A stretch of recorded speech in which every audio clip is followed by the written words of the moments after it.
भगवान विष्णु का पहला अवतार था मत्स्य अवतार, वही अवतार जिसने राजा मनु को चेतावनी दी थी कि एक महाप्रलय आने वाला है। फिर एक विशाल नाव के माध्यम से मानव सभ्यता, जीव जंतु और धरती पर जीवन के बीजों को विनाश से बचाया। लेकिन क्या आप जानते हैं, यही सेम कहानी सिर्फ हिंदू धर्म में नहीं है, बल्कि बाइबल और कुरान में भी इसका जिक्र है।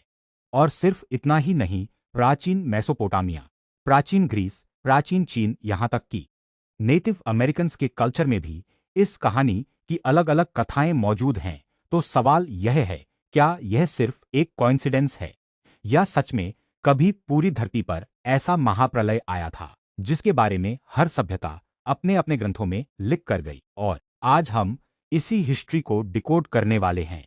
लेकिन वीडियो शुरू करने से पहले आप हमारे चैनल को सब्सक्राइब जरूर करें ताकि आपको ऐसी ही और वीडियो मिल पाए।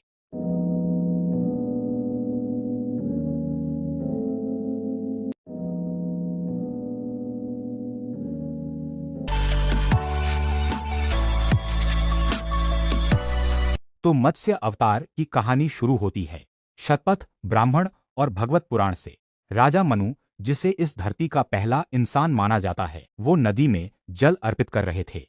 तभी उनकी हथेली में एक छोटी सी मछली आ गई और बोली, मुझे बचा लो और एक दिन में तुम्हें बचाऊंगी। वो कोई साधारण मछली नहीं थी, वह स्वयं भगवान विष्णु थे अपने मत्स्य अवतार में। और उन्होंने मनु को चेतावनी दी थी कि जल्द ही महाप्रलय आएगा जिसमें पूरी की पूरी धरती डूब जाएगी। तुम एक विशाल नाव बनाओ, उसमें सब जीव जंतु, बीजों और वेदों को रखो।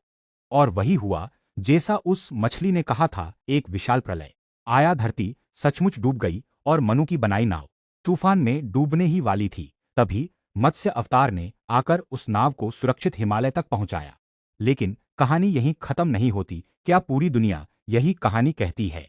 सबसे पहले चलते हैं मिडल ईस्ट, जहां बाइबल में नोवा की कहानी है।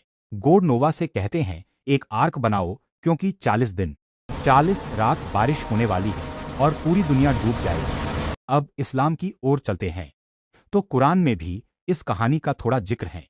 बस नोवा का नाम बदलकर नूह अलैहिस्सलाम हो जाता है। अब चलते हैं मेसोपोटामिया, दुनिया की सबसे पुरानी सभ्यताओं में से एक। यहाँ एपिक ऑफ ग्लमेस में उत्नापिस्तम को गॉड चेतावनी देते हैं कि एक नाव बनाओ क्योंकि एक बहुत बड़ी बाढ़ आने वाली है। प्राचीन ग्रीस में डुकेलियन की स्टोरी है, चीन में यू द ग्रेट की स्टोरी है। इन सभी में कहीं न कहीं एक बाढ़ का जिक्र जरूर है। Native Americans, Mayans, Australian tradition, हर जगह बाढ़ की कथा मिलती है। अब सोचिए, इतनी दूर दूर तक की सभ्यता है जिनका आपस में कोई संबंध नहीं है, उनकी कहानियां इतनी मिलती जुलती कैसे हैं? यह कोइंसिडेंस कम, ऑब्जर्वेशन ज्यादा लगती है। ऐसा लगता है हमारे पूर्वजों ने सच में कोई महाप्रलय देखा और उस पर अनेकों कहानियां बना दी। क्या सच में कोई ग्रेट फ्लड आया था? अब माइथोलॉजी को छोड़ते हैं और साइंस की तरफ चलते हैं। लगभग 12,000 साल पहले आइस एज खत्म हुई थी। इसे कहते हैं यंगर ड्रायर्स के बाद का वार्मिंग पीरियड। जैसे जैसे ग्लेशियर्स पिघले, समुद्र का स्तर 120 मीटर बढ़ गया। सोचिए, आज जो कोस्टल सिटीज है जैसे मुंबई, चेन्नई, न्यूयॉर्क, ये सब पानी में चले जाते हैं। साइंटिस्ट मानते हैं कि उस समय हजारों कोस्टल एरियाज डूब गए थे, यानी ह्यूमैनिटी के शुरुआती बसेरे लिटरली पानी में गायब हो गए थे। एक और थ्योरी है ब्लैक सी डिल्यूज हाइपोथेसिस। कुछ जियोलॉजिस्ट कहते हैं कि लगभग 7,600 साल पहले मेडिटेरियन सी का पानी अचानक से ब्लैक सी में घुस जाता है। वहां पर मैसिव फ्लड आई, इतनी बड़ी कि पूरा रीजन उखड़ गया।